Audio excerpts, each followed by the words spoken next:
چی گفتی؟ هیچی چی گفتی هیچی الان؟ نگفتم. یه چی گفتی؟ نگفتم. گفتی؟ نگفتم. گفتی من شنیدم گفتی نگفتم دیگه به دستک. نگفتم چه داد میزنی سرا؟ چه دهن ما در رفاله گفتی بکنی. شوتوله؟ نه. موتوله؟ نگم علیه البته پاسپورت شموله خب تو. خب بگو چی خفه. گفتی دیگه؟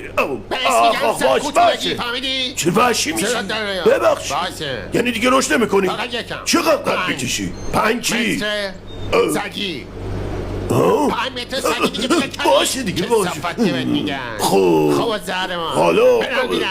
چقدر میشه؟ حالا چرت و پرت بپرسی اول آخرت یکی میکنم. سایزت چقدر میشه؟ مگه خب کجوری تو؟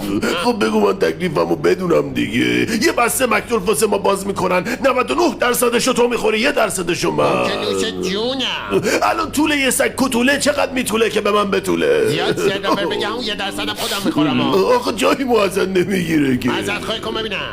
ببخشید 2 3 معذرت خواهی کن.